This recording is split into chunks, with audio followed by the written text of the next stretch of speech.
possible. Let's dance. Be a killjoy! We've only just begun! Bye. More fun. Let's move. You're not going anywhere. Well, you got it. Frozen food. Go. Holy River, help.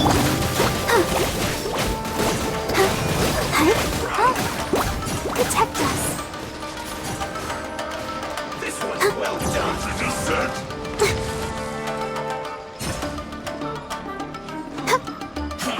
I see through you! Now you're not going anywhere. I miscalculated. Frozen descent. Roasted fried! Let's dance.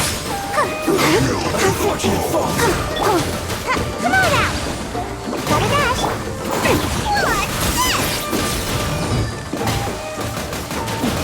What's this?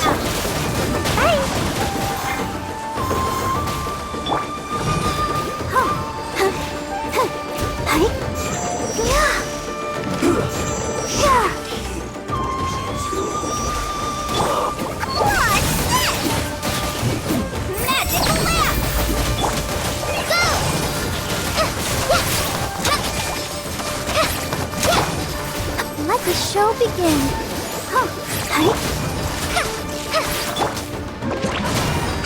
Chill to the bone.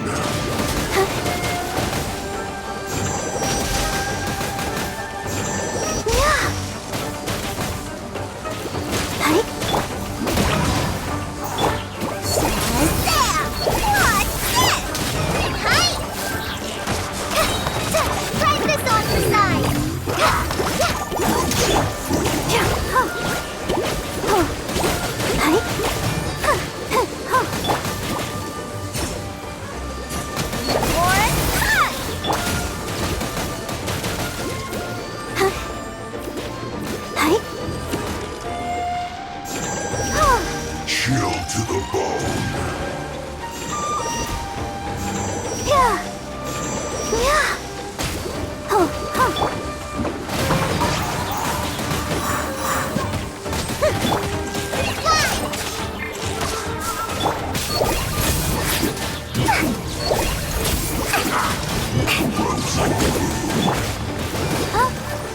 Protect us.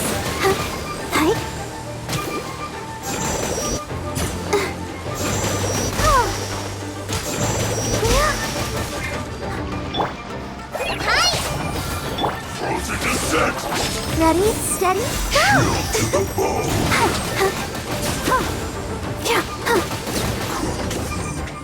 Disgusting. Let's dance.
Protect us.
Go, Barbara, go!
I wonder when I'll be...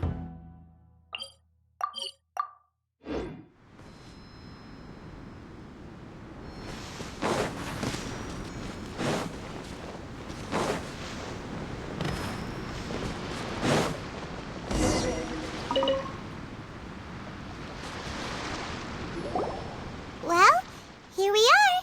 But what are we looking for? Something or someone? Do my eyes deceive me, or is that the Traveler and Paimon? Xavier, what are you doing here? I was in the general area, and now I'm in this specific area. There, that's me. So what about you two? We have some questions and thought you might be able to help. Certainly do. I've researched the furnace here in some depth. If there's anything you want to know, just ask away. Like the back of my hand.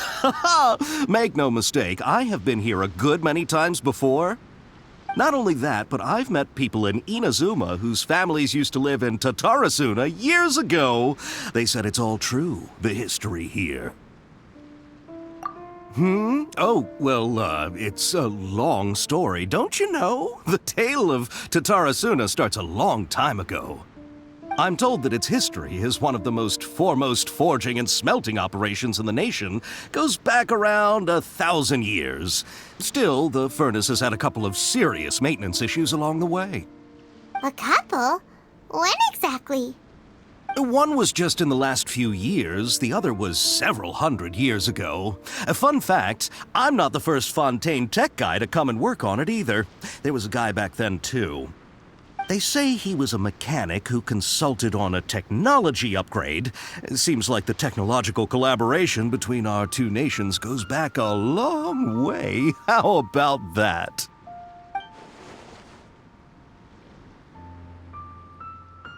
Hey, weren't you gonna ask Xavier something about Tatarasuna? Come on, ask already. Oh, I didn't realize you two were here for a history lesson. Me neither. Paimon doesn't know what's gotten into this one today. Feels like we've been preparing for a history exam or something. What brought this on? Did you just wake up today with a sudden burning desire for historical knowledge? Sure, go ahead. A kabuki mono? No, I can't say that I have. I do know the word, Inazuman for those eccentric types who always go around dressed to the nines. Just the sort of person that I'd like to meet, actually. But sadly, I've never had the pleasure, nor have I come across anything to do with a kabuki mono where Tatarasuna is concerned.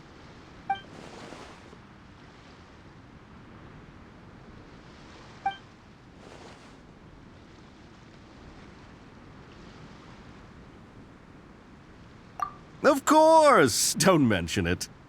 Oh, we're leaving? Okay, bye, Xavier. Oh, you're most welcome. More than happy to help. Farewell. Looks like you got all the information you're looking for. Sure, but what's up with you today? Whatever it is, it seems like it's really troubling you. Keep your smile, Spinal Crocodile.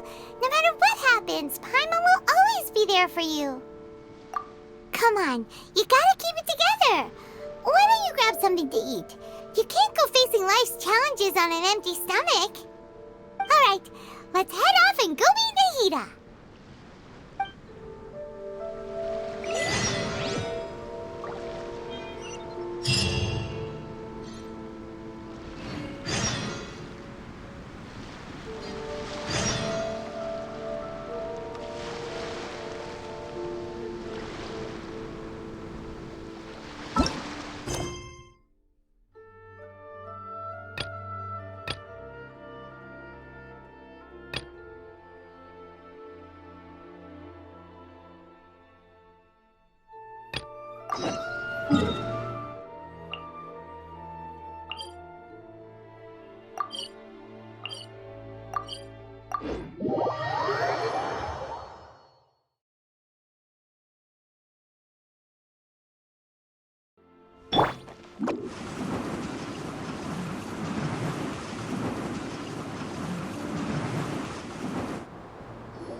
Hey, it's them!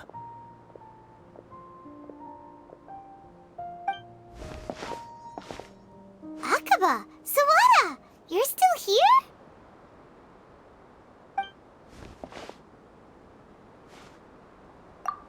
Indeed we are. If you have a moment, we'd love for you to join us once more. We have time. What do you want to talk to us about? It's the same topic we discussed last time. Obviously. Still looking for more info about Tatarasuna, huh? Should we join them?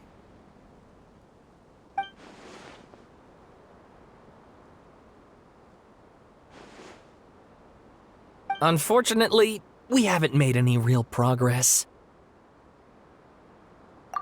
Huh? Oh, of course.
I presume you'll want to read mine as well.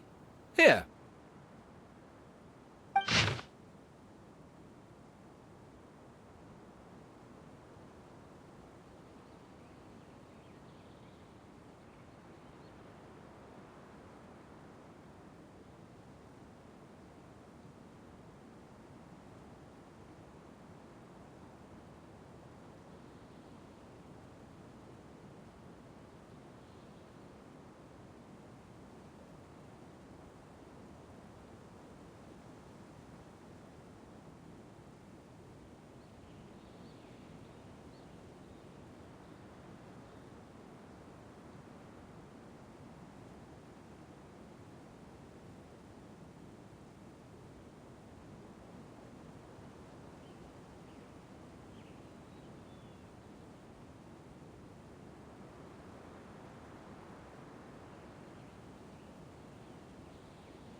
Well, what do you think?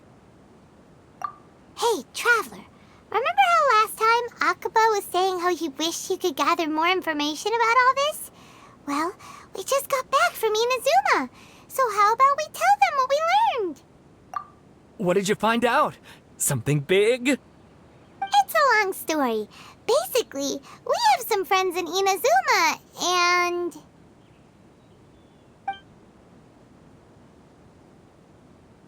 Wow, so many new details. Thank you so much for sharing that with us. Well, well. So it all comes down to one man's desire for revenge. Huh. You heard this from a member of the Arminoma clan, you say? Then I guess it must be true. Ugh. So there's no ghost story here after all. This new information actually lends further credence to my hypothesis. Evidently, swordsmiths were seen as having an incredibly prestigious role in society those days, to the extent that harming them was conceived of, at least by the perpetrator, as a way of exacting revenge against those in power. Yes, okay, point taken, you were right. But that doesn't mean I can't carry on with my novel. And they're back at it. These guys are really into this. Oh, so sorry. Look at us, prattling on about our projects and ignoring you. Thank you so much for the information. You're welcome. See ya. Keep us in the loop if you find out anything else. Will do.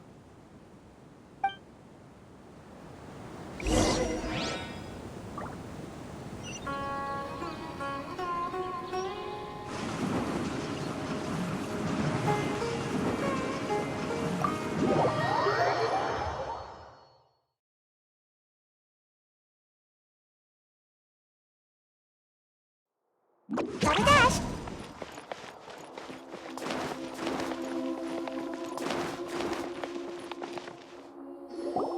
Nahida, we're here! Traveler, Paimon, how have you been? Ugh, where to start? Paimon hasn't had a moment's rest this whole time. That night, we ended up chatting and chatting until suddenly the sun was up. And then she decided she wanted to go to Inazuma. The Balladeer? It sounds like some kind of code name.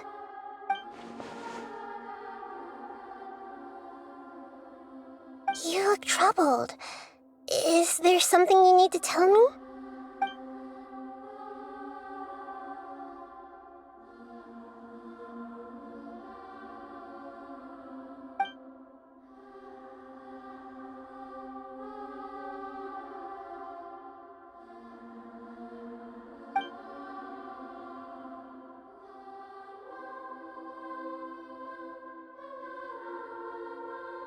Traveler? Hey, what's wrong? You look so upset.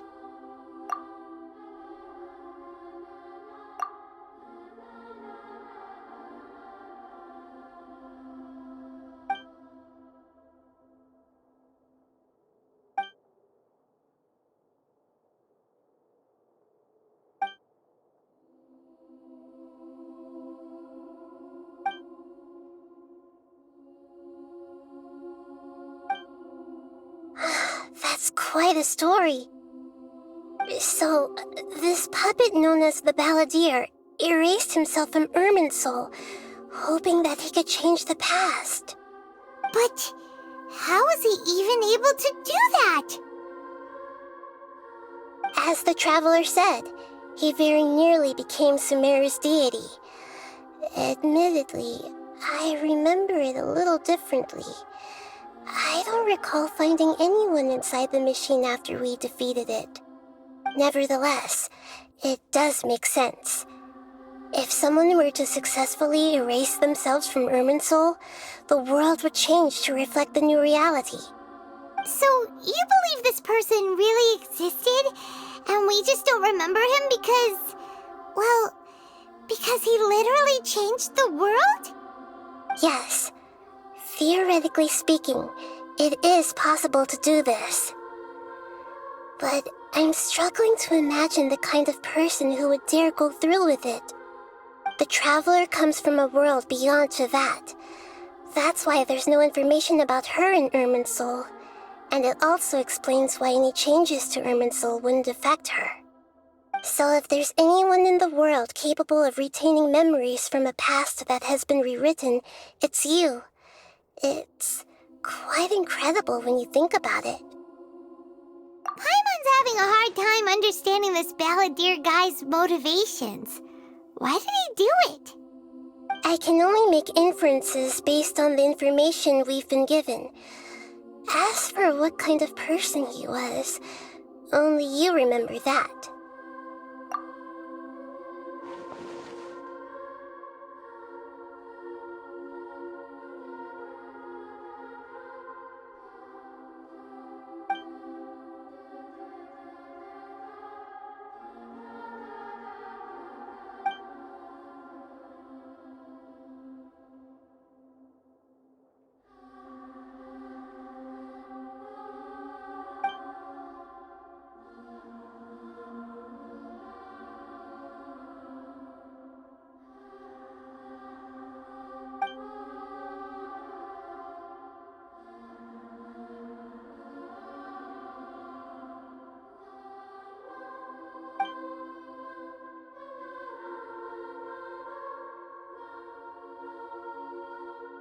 Something else worrying you? Something that you can't share? It couldn't change the fate of the ones who had died, right? Once the Balladeer realized he hadn't been betrayed after all, it must have completely changed his view of the people of Tatarasuna. Now he saw them as friends again. He couldn't keep hating humans after that, and If he thought there was a chance he could save his old friends, it would be hard not to try. This story makes sense, every part of it.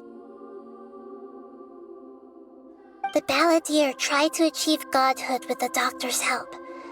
He was unsuccessful, but retained the power to connect with IRMINSUL.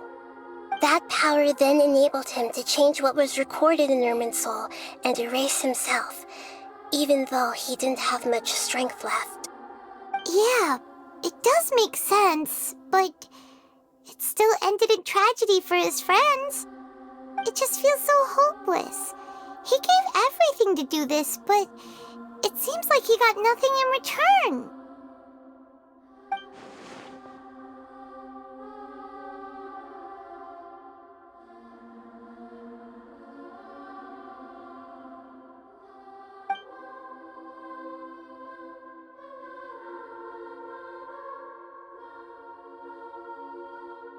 Please wait a moment.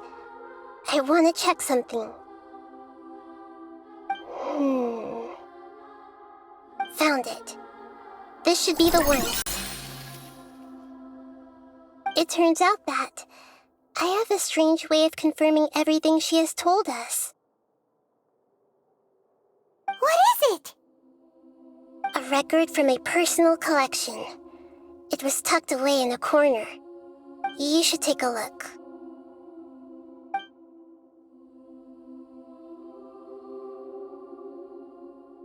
Is this a fairy tale? Who wrote it? I authored this record myself. Huh? You wrote a fairy tale that somehow has something to do with the balladeer? When combined with the traveler's narrative, it's clear that this story is an allegory. Everything in it is a symbol for something else. Hold on. So this record survived from the past? Yes. Any information about the balladeer or the kabuki mono and other records will have been changed. But I wrote this story in a way that means it was left intact. Changing the information in IRMINSUL changes to that.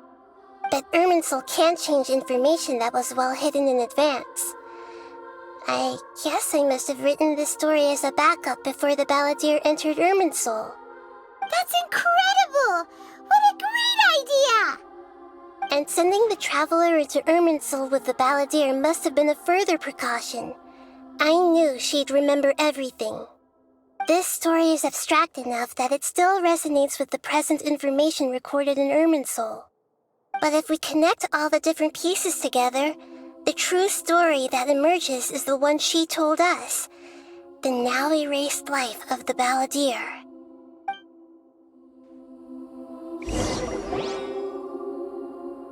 There was once a lone monster draped in fox fur. The monster found a family of foxes, joined them, and they became friends. The monster lived with the family day and night, and everyone treated it as one of their own. Once in a while, the monster would take off its fox fur at night and lament to itself as it gazed at its reflection in the water. I am a monstrosity, yet they are too foolish to see it. I pity them. But the monster soon found solace when another came to live among the foxes who was not their kin. A kitten, carved from the wood of a white tree who had been abandoned by the humans. The kitten too wished to become a fox, but its tail was too slender and it could not grow a coat of richly colored fur. Yet when the other foxes saw this, they spoke words of comfort to the kitten. Even without a tail and fur like ours, you are still one of us. Furious at this happy resolution, the monster lit a fire on the mountain.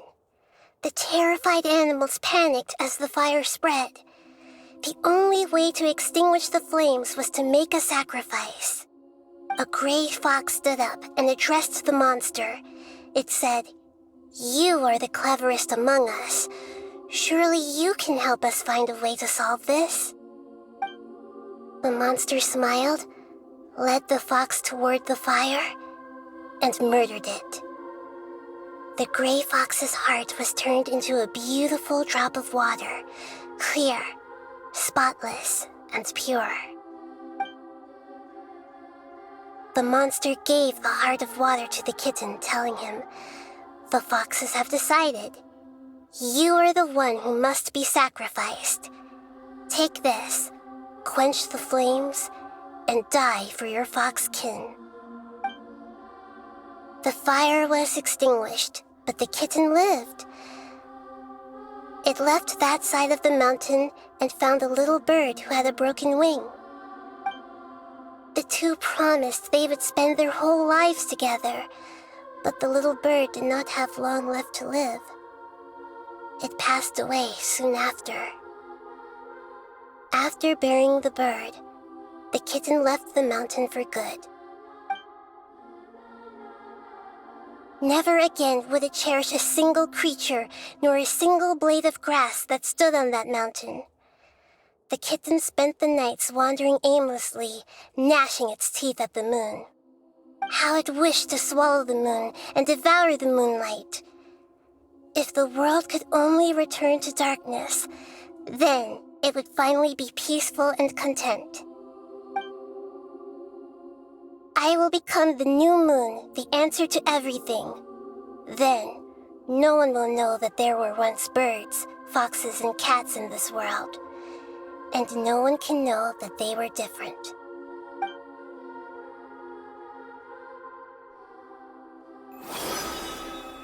We solved it! I remember now. This is not just the Balladeer story. It is his very own memories. I made a backup so that it would be preserved no matter what happened. To become a god, he was experimented on and modified countless times. It was brutal torture, and the only reason he was able to survive is that he was a puppet. This memory was extracted from him by the scholars. Presumably, they kept it to have something to defend themselves with. Creating a deity was just the first step. Some of them wanted to be able to control it. That's why they backed up his memory for later use. I buried it deep inside one of my own dreams, and then hid it inside an allegorical story so that it wouldn't be altered. It's hard to believe that this person really existed, let alone that he tried to get rid of us on more than one occasion.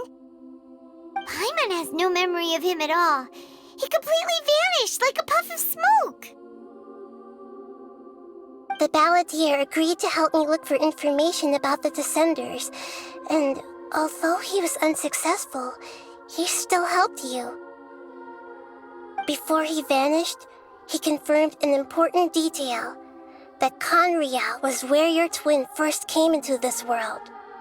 We still don't know how the change to IRMINSUL will affect the senior ranks of the Fatui, but in all likelihood, they won't even remember their own Harbinger. It sounds like Paimon wouldn't like this guy a whole lot if he was still around, but still, Paimon doesn't like the way it all ended that much better. This is why wisdom alone cannot answer all our questions. We look, we see, and we comprehend, but the question still troubles us. So the answer is not everything. People yearn to find the truth and then conquer the troubles they face. When you give someone the truth, you give them a chance to choose their own destiny. To others looking on, this may seem like a pointless endeavor, but for him, the chance to act on his desire to disappear must have meant a lot. Never forget that even when we walk beneath dark clouds along a road filled with suffering, the light of wisdom is always there, guiding us toward a better destination. And that is what you have been doing all along. Yeah, Nahita's right. Cheer up. How about we go get something to eat? We can pick up this heavy conversation again later. Good idea. Paimon, why don't you take her out for a walk to clear her head? You got it! Come on, Traveler! You need to get out of your head for a while. You'll feel much better after taking a walk. Let's go get a snack from one of the stalls in the Grand Bazaar! That'll be sure to lift our spirits. It must be really tough being the only one who remembers all that, but Paimon's always here to help cheer you up. There's a few things I'd like to look into. You should go take a walk and try to unwind.